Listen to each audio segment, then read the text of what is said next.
الثقافي أو على المستوى التعبوي الاجتماعي.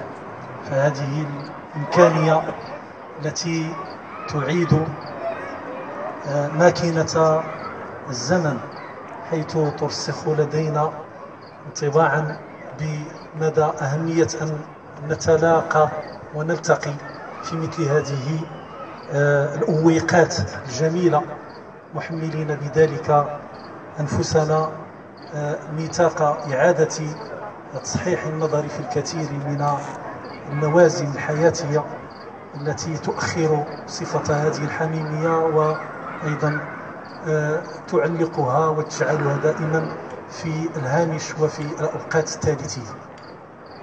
أشكر أيضا الأستاذ مبارك بوسهولي لأنه هو الذي اقترح علي أن أكون ضيفا على إحدى أمسيات الرمضانية في برنامج وضعه باتفاق مع زملاء قربي من مجموعة من المواضيع التي يمكن أن نتطارحها بشكل عفوي وحميمي بعيدا عن أي التزامات مهنية أو غيرها.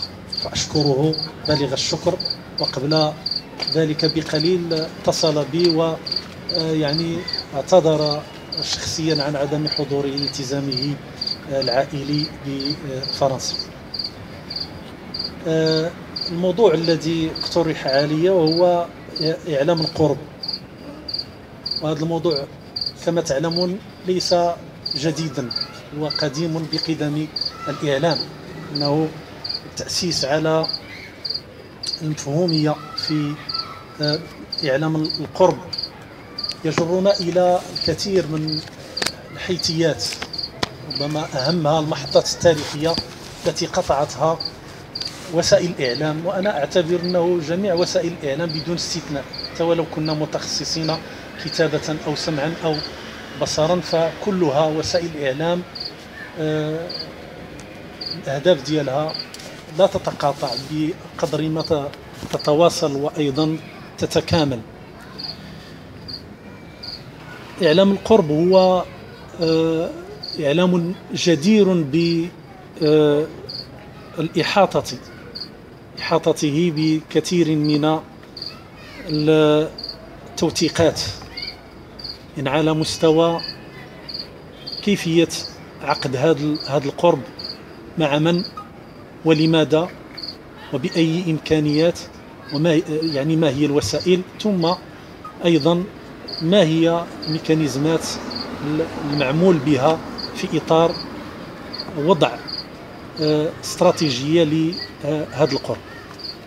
ثانيا، توثيق اللحظة ديال القرب في الإعلام ليس بديلا من وجهة نظري، لأن وسيلة الإعلام كيفما كان نوعها هي بالتسمية تقترب من نبض الشارع أكثر من أي شيء آخر، على مستوى تعبئته بما يقارب مدى قابليته أو جاهزيته لأن يكون قريبا من التغيير ومن التحول، وأيضا من بحثه عن الوسائل التي تكفل له الاستمرار والديمومة في أن يكون في قلب الحدث. فالقرب دائما هو تلك الشحنة التي تهيئ العامل بها وهو الإعلامي من أن يكون في مستوى تعبئته للراهن وللمستقبل. الخبر يقع في صلب هذا القرب، لأن المادة الخبرية هي تتأسس عن الكثير من الإمكانات التي يجب أن يختبرها الإعلامي الصحفي على مستوى أولا السياق الذي يعني قاربه من خلال الخبر الذي توصل به أو الذي بحث عنه أو الذي بحث عنه. ثانيا، أن يكون الصحفي أو الإعلامي قادرا على تحييد فاعليته الإنية الشخصية داخل هذا الخبر، وأن يلامس عمق أو جوهر إيصال هذا الخبر بما يناسب أفق مهنيته وأخلاقيته. وهناك مجال كبير للحديث عن أخلاق الصحافة وعن المهنية. ثالثا، مصداقية هذا الخبر راهن بمصداقية الصحفي أو الإعلامي، فهو القادر على أن يعطي مصداقية هذا الخبر لأسباب كثيرة. الاقتراب من هذا الخبر، من البحث عنه، وأيضا من قبل يعني نشره أو إشاعته يجب أن يحدد معالم هذا الخبر وتقاطعاته ومدى ملائمته للظرفية، ومن ثمة فهو يحينه ويدونه ثم ينشره. أيضا يمكن أن نتحدث عن القرب في صلب حديثنا عن المجتمع، لأن المجتمع هو الذي يقع داخل هذه التحديدات التي نوقع عليها يوميا في حدود إمكانياتنا التي نضعها رهين إعلام قادر على مواكبة الأحداث المجتمعية. فالمجتمع يكرس في كثير من الأحيان العدمية في التواصل مع الإعلام، ومن ثم فهناك ربما تقاطع قمين بإعادة النظر في الكثير من الاعتبارات، حكم أنه مثلا أنا نبسطش شوية لأن هذا الأمر هذا ربما كثير من الناس متابعين هذه المسألة. كنت دائما ألح في الكثير من البرامج على أن السبل الكافية لتقوية إمكانية الإعلام في مواكبة الخبر هو مساهمة المجتمع في إحداث خلخلة من داخل الخبر. أعطيكم مثالا واضحا على أن هناك مجموعة مثلا من القضايا الاجتماعية العميقة في الهامش المغربي لا تصل إلى الإعلام. ربما كاين واحد الحاجز وهمي، لا أعلم، أو أنه لا زالت هناك طفرات ديال الخوف، وهذا تتكرس الكثير من الحيثيات ديال القضايا لما تتوصلش مثلا الشكايات المكتوبة المدونة والموثقة للذي يعنيه الأمر، يعني في أي إدارة من الإدارات.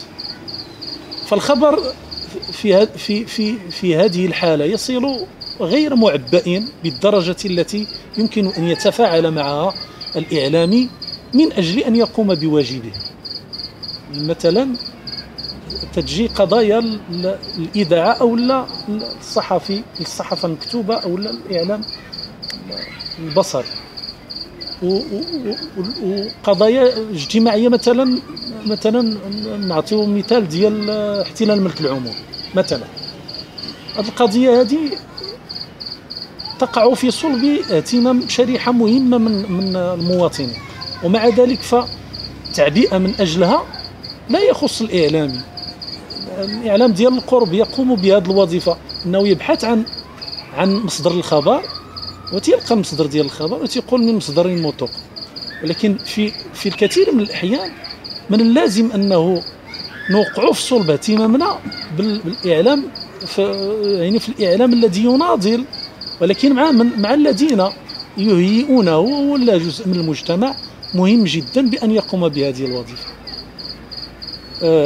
مجموعة من الناس تعانيوا من واحد السيد واخد لهم واحد الجزء مثلا من الزنقة ديالهم أو من الدريبة، كلهم خايفين من هذاك السيد لأنهم مبوش يكتبوا عليه، مبوش يمشوا لعند السلطة أو لعند إدارة معينة ويكتبوا واحد العارضة موقعين فيها الساكنة بأنهم متضررين.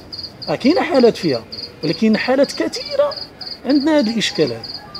فمثلا مواطن تيقول لك بدي أنا ما بغيت صداع، أو لا أنا هذاك السيد مجرم، أو لا خفت على وليداتي، او لا انا ما عندي ما ندير بهذا الصداع، انا داخل للدار يسد كاع الدرب.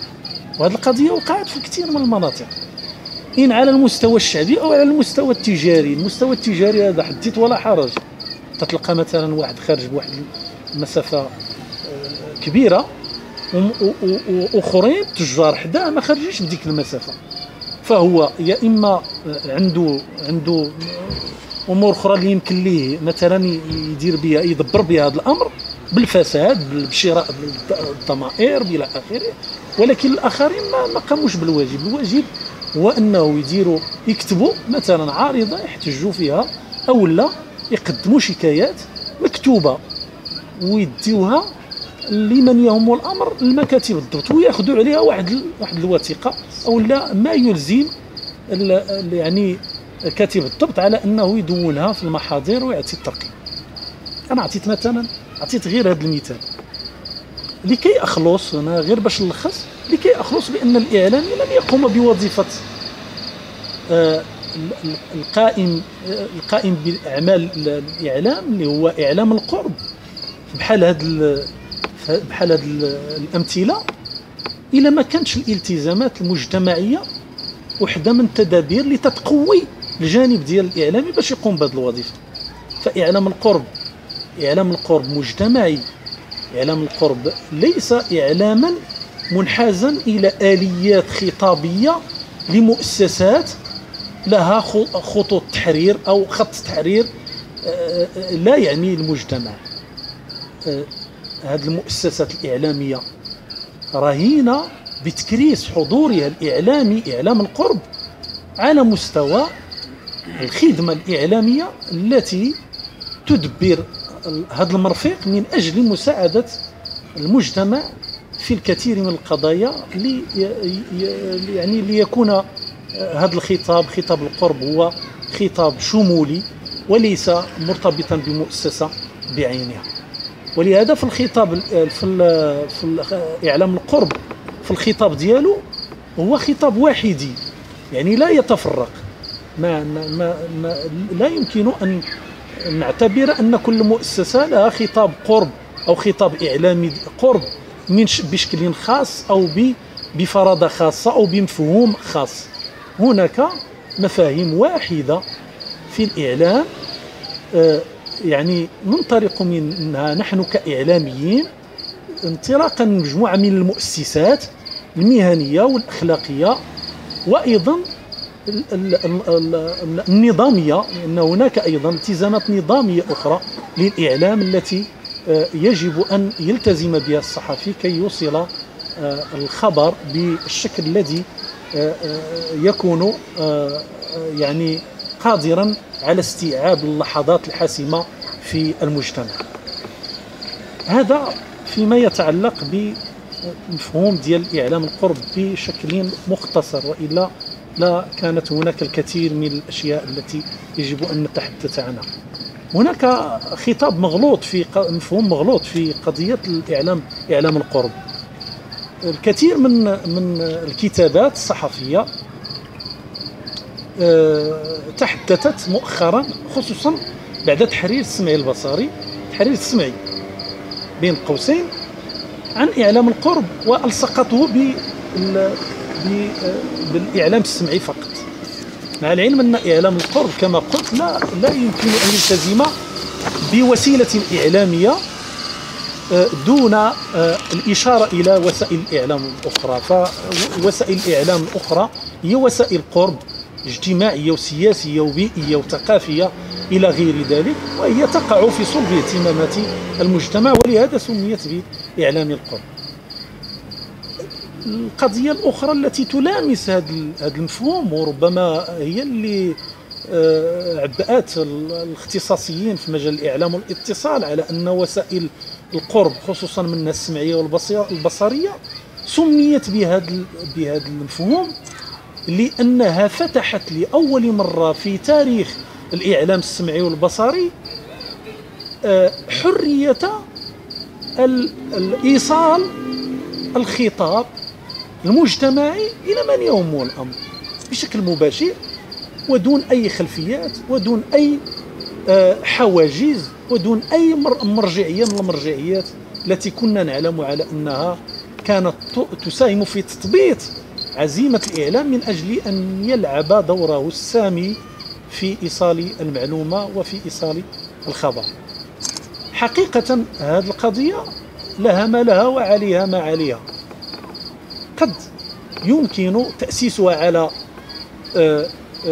تدابير جاءت انطلاقا من مرجعيات كرسها هذا المفهوم انطلاقا من الكثير من الخلفيات الثقافية التي يقتنع بها الإعلامي أو المؤسسة التي ينتمي إليها. وعلى حد علمي في الكثير من الإعلاميين الذين يشتغلون من وراء الميكروفون الذين يطلق عليهم بهذه الخلفية أنهم عندهم مرجعية ديال الإعلام القرب، لأنه عندهم الميكروفون مفتوح مباشر، هم من مدرسة الإعلام الكتابي، يعني بواحد النسبة مرتفعة. يعني القادمون إلى الإعلام السمعي هم كتاب. يعني أنا شخصيا كنت في الإذاعة الجهوية، عملت فيها منذ سنة 2000. كانت تجربة، بالرغم من أنه هذه القضية كنت قلتها وفي إحدى الحوارات التي أجراها معي زميلي المفكر سيدي عبد الصمد القباس، قلت أنه فعلا في زمن من الأزمنة كان ممنوع على الصحفي أن يقدم مشاريع لإعلام القرب. إعلام القرب يعني أنه تكون برامج تختلف تماما عما هو كائن في يعني لا في تذكارنا ولا في وجوديتنا ولا في حتمية القاع الذي كنا نعيشه زمن إيدين، وهو أنه لا الإذاعة ولا التلفزة المغربية ما كانش فيها برامج اللي يمكن لها تهيئ المواطن باش يساهم حتى هو يكون عنده صوت ويبلغ وبدون أي موانع ولا حواجز ولا طابوهات. وكنا نقدم فعلا مشاريع راه عندهم، وكنت قلتها للسي عبد الصمد، كنت أقدم مشاريعا سابقة عن زمانها في 2000 2001 و2 و3 ثلاثة ديال المدراء كنت أقدم لهم مشاريع بالحجم ديال صوت المواطن واللقاءات المفتوحة وأقواها، ولكن كانوا يرفضونها جملة وتفصيلا. كانوا يرفضونها وكانوا يقولون غير بغيتي ما بغيتيش الله يهنيك، هكا بهذا الشكل ما عندهمش مشكل. إعلام القرب تطور لأنه أولا كاينه سلطة جديدة، كاين مفهوم جديد للسلطة، كاين تطور ملموس. لاحظوا الإعلاميين معايا وإخواني المفكرين المبدعين وإخواني كاملهم المواطنين، لأنه فعلا كاين تغيير. ما كانش هذا الشيء في السبعينيات والثمانينيات والتسعينيات وحتى 2000 ما كانش هذا الشيء. ما يمكنش شي مواطن يهز التليفون ويقول أنا فلان بن فلان ساكن فلان في بلاصة فلان الفلانية، تنقول للوالي ولا العامل ولا القيد ولا كذا راه داكشي اللي تدير ماشي كذا ولا كذا ولا كذا. فين كان هذا الشيء؟ ما كانش هذا الشيء. دابا الآن تطورت الفعالية والفعلية ديال الإعلام لدرجة أنه المتخصصين تيقولوا بأنه هذا هو القرب، لأنه هذا تقريب هذه السلطة الرمزية الإعلامية للمجتمع باش حتى هو يتفاعل معها وينفعل معها. التنمية في هذا الجانب كان فيها واحد الخصص فظيع جدا، لأنه واحد الجانب كبير جدا من المشاكل من القضايا ديال المواطنين ما تتوصلش للمسؤولين. مثلا جزء منها ما تتوصلش للمسؤولين، بدليل أنه كشفنا في كثير من البرامج ديال الإذاعة وهذا الشيء عن طريق السلطة، تيقولوا هذا الشيء ما وصلناش وتعطيونا الدليل بلي أنه ما وصلناش. حتى بالوراق تتحط بعض الأوراق ملفات في بعض المكاتب ديال الإدارات وما تتوصلش للرئيس أو للمدير. إذا كاينه حواجز أخرى ماشي تاريخية وثقافية تثقيفية، لكن أيضا نفسية باقية عندنا لحد الآن. ولهذا كاين هذاك الشيء قلت لكم بين قوسين إعلام القرب. ما نقولش اكثر من هكا، ربما غادي نفتح نخلي النقاش باش يكون مبني على ايضا كثير من المعطيات الاجتماعيه من خلال هذه الوقفه الجميله مع اخوان في الجمعيه ومع الوداديه. ايضا غادي ندوز النقطه الثانيه، هو انه يعوزنا في الفعل الاعلامي الروح الجماعيه. قضيه مهمه جدا، ماشي في الجانب ديالها المرتبط بالمجتمع، ولكن الجانب المرتبط بالفعل الاعلامي داخل الجسم الاعلامي. وهذه حقيقه ممكن انه يعني جرنا الكثير من المشاكل اللي كانت تعيشها الصحافه الوطنيه والمحليه على وجه الخصوص، بحكم انه كانت الصناعه ديال الصحفي قليله في السبعينيات ولا الثمانينيات ولا التسعينيات، كانت قليله ولا تكاد توجد، ونضاليتها هي تخلق الطفره في حينها، لانها مرتبطه بالنضاليه الحزبيه. الاعلام كان مرتبط بالنظام الحزبي، ولهذا كانت فيه الطفره وكانت فيه الفعاليه اكثر، لانه مرتبط بالالتزامات سياسيه وبافق مفتوح للاصلاح وباعاده النظر في المعطيات اللي كانت في ذاك الوقت. الان اصبح من الواجب علينا كوسائل اعلام، كجسم اعلامي، في اطار ما يسمى الان تنتظروا في الجهويه المتقدمه والموسعه ولا القائمه على اسس ديال رهانات قويه، ان الجسم الاعلامي يشرعن الوجوديه ديالو في هذه الظرفيه. انا الح على يشرعن وجوديته في هذه الظرفيه. لماذا؟ لانه غائب عن الكثير من القضايا التي تلامس المجتمع في العمق. حقيقه كاين جهود فرديه، ولكن هذا المقوم ديال الروح الجماعيه في الجسم الاعلامي سيعطينا رافدا اخر لتاسيس هذا الاعلام القرب. من وجهه نظري انه الانتظار ديال القانون ديال الصحافه سيتعبنا. تعبنا من هذه الانتظاريه المقيته. هذه ثلاثه ديال الحكومات او اربعه ديال الحكومات تيقولوا على شفا راه بغينا نخرجوها، ولكن ما كاينش لحد الان، ما كاين حتى شي حاجه. وثم انه حتى هذا الشيء اللي واقع الان الرجاف في قضيه ديال اخراج قانون الصحافه كان فيه مناوشات كثيره، ما هي ما خصهاش تكون سياسيه، خصها تكون مهنيه، ما خصهاش تكون سياسيه. دابا هذا الشد والجذب، لانه كاين السياسه داخله في هذه العمليه. حنا اللي بغينا باش يكون جسم صحافي ملائم للراهن ومكرس للاهداف الساميه التي يقوم بها هذا اعلام القرب الذي نعنيه، هو انه اللي زعما اسمحوا لي انا صريح، اللي عنده القسم يمشي ليه، اللي عنده شي شغل يمشي ليه. الا بغيتي ديروا هوايه مزيان، ولكن باش تدخل مع المهني وتولي تتزاحم معاه.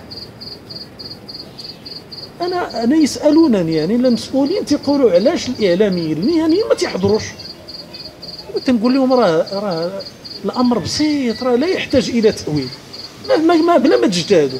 هذوك المهنيين يمكنش يتزاحموا مع مجموعه من الناس ما عندهم حتى علاقه بينا، ونرجعوا للصف.